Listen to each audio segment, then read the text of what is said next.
রান্নার গ্যাস বন্ধ, বিপাকে বহু গ্রাহকরা। এই কাজটি না করলে আর বাড়িতে পাবেন না রান্নার গ্যাস সিলিন্ডারের ডেলিভারি। তো বন্ধুরা, সে নিয়ে আজকের আপডেটটি আমি আপনাদের সাথে শেয়ার করতে যাচ্ছি যে কেন রান্নার গ্যাস সিলিন্ডার সরবরাহ বন্ধ হলো এবং গ্রাহকদের এবার কি কাজ করতে হবে বাড়িতে গ্যাস সিলিন্ডারের ডেলিভারি পেতে। সমস্ত কিছু আপডেট আপনাদের জানাবো। তার আগে আপনাদের কাছে একটি রিকোয়েস্ট, যদি আপনারা এখনও পর্যন্ত আমাদের চ্যানেলটিকে সাবস্ক্রাইব করে না থাকেন তো চ্যানেলটিকে সাবস্ক্রাইব করে পাশে রাখবেন। ভিডিওটি ইনফরমেটিভ মনে হলে অবশ্যই প্রচুর লাইক শেয়ার করতে ভুলবেন না। বায়োমেট্রিক ভেরিফিকেশন না হওয়ায় বুকিং থাকা সত্ত্বেও ফিরে গিয়েছে রান্নার গ্যাস, আর এতে চরম বিপাকে পড়েছেন সাধারণ মানুষ। অভিযোগ, আগাম নোটিশ না দিয়ে গ্যাস ফিরে গিয়েছে। সাফ জানানো হয়েছে বায়োমেট্রিক করার পরে সিলিন্ডার পাওয়া যাবে।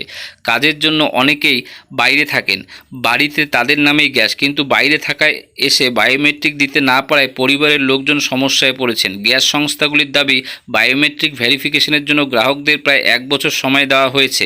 একাধিকবার তাদের সচেতন করা হয়েছে, কিন্তু তারপরও কাজটি সম্পূর্ণ করেননি অনেকে। ফোনে অ্যাপের মাধ্যমে বায়োমেট্রিক করা সম্ভব, কিন্তু তারপরও সেই কাজ করেননি। অ্যাপ থেকে যে কেউ বায়োমেট্রিক করতে পারবেন, সেখানে সমস্যা হওয়ার কথা নয়।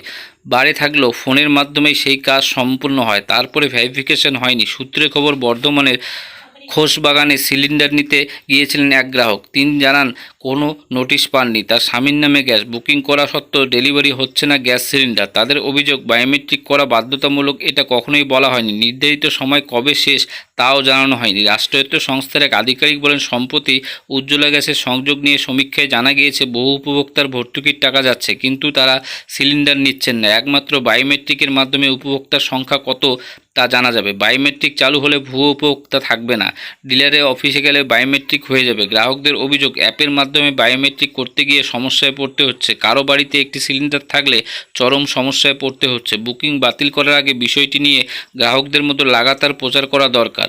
বুকিং করা সত্ত্বেও রান্নার গ্যাস ডেলিভারি হচ্ছে না বলে অভিযোগ তুলছেন অনেকেই।